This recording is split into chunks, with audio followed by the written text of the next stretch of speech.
C'est Aïe Astrid Matran, bonjour. Eh bien, ce début de semaine commencera par une chronique avec des extraits d'informations très intéressantes et parfois assez drôles par rapport aux dernières communications animales intuitives qui ont pu être faites avec certains quatre pattes. Eh bien, c'est le cas de... Alors, chacun va être renommé pour des raisons de confidentialité. Alors, s'il y a, par exemple, une petite staff m'expliquait à quel point elle était déçue car elle avait essayé de goûter les croquettes du chat, chose qu'elle ne fait jamais, mais étant un petit peu perturbée, elle a quand même émotionnellement dit bah, pourquoi pas, je vais essayer, mais elle était bien entendu très déçue car ces dernières n'avaient pas un goût aussi savoureux que ses propres croquettes.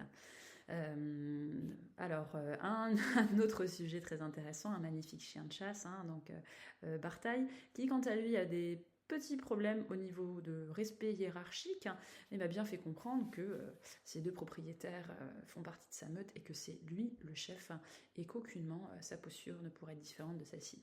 Voilà.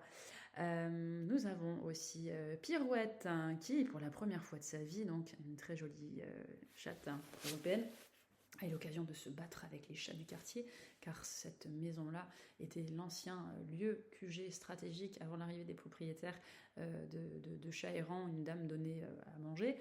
Eh bien, elle s'est mise à avoir un combat avec un des autres chats errants, et elle était incroyablement surprise d'avoir été capable d'un tel exploit. Elle était très impressionnée de cette aptitude-là.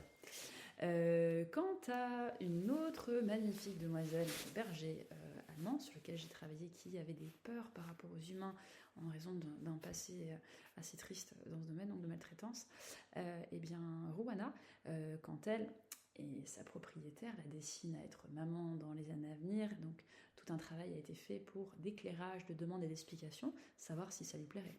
Mais le problème, c'est qu'elle a déjà un amoureux dans son quartier. Donc ça paraissait compliqué pour elle d'avoir à la fois un amoureux qui sera reproducteur, un amoureux Tinder qu'elle ne reverra peut-être jamais, alors qu'elle a déjà un amoureux. Donc eh bien oui, alors dans certains cas, il est peut-être possible d'avoir deux amoureux, un sur le long terme et puis un qu'on ne reverra jamais, afin d'avoir eh bien, le choix de la même race et des qualités de santé et psychologiques. Une autre propriétaire m'a contactée pour Fumée qui est une très jolie chatte qui elle a une tendance compulsive terrible avec les souris, c'est-à-dire qu'elle en mange entre 4 et 10 par jour, à un point d'en faire des occlusions et des séjours chez le vétérinaire, enfin des allers-retours, puisque elle est gobe, donc forcément c'est pas forcément ce qu'il y a de mieux. Donc lié à de nombreuses choses, notamment une peur du manque. Donc elle m'a bien fait comprendre que c'était une excellente chasseuse et qu'elle aurait toujours de quoi manger. Voilà. Même en m'envoyant des jolies photos de ses, de ses stocks de réserve de souris, ceci fut très agréable. Alors quant à Hugo, un magnifique bulldog continental qui a des phobies par rapport au bruit et aussi peur des humains en raison d'un passé pas très glorieux, eh bien s'est mis d'un seul coup à se mettre à aboyer après des hommes à la télévision d'origine africaine.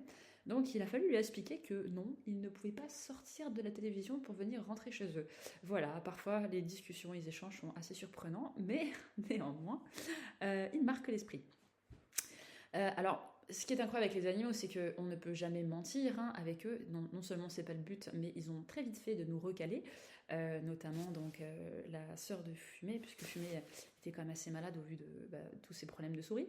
Donc la propriétaire m'a demandé aussi d'intervenir sur sa sœur. Et sa sœur qui m'a bien fait comprendre que oui, elle a compris que sa sœur était malade, car elle était très intelligente, donc il ne fallait surtout pas douter de ses facultés de compréhension. Donc je me suis bien fait remettre en place par rapport à ça, même si mon approche était, comme toujours, douce et délicate. Parfois, ils ont une perception qui est assez incroyable. Je pense notamment à Idéfix, qui est un très joli book en fait, sur lequel j'ai eu la possibilité d'intervenir 2 fois. Donc la première fois suite au deuil de sa copine qui est décédée, et une autre fois pour faire le point avec lui, pour voir s'il était prêt à avoir un nouveau congénère et dans quel cas de figure, etc. etc. Et c'était très mignon, donc il est très fusionnel avec sa propriétaire. Et voilà, dit que c'était pas forcément le bon moment, mais il fallait que sa propriétaire aille mieux et qu'il fallait qu'elle se fasse aider pour son deuil parce que tout seul on ne pouvait pas y arriver. Voilà, donc j'ai trouvé ça très touchant.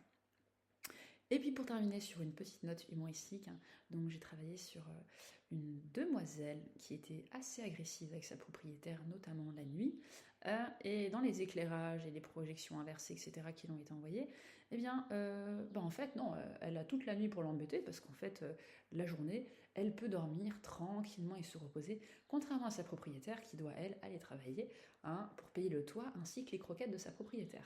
Voilà. Eh bien, nous espérons que ces quelques minutes vous auront au moins fait sourire et nous vous souhaitons une très belle semaine. À très bientôt!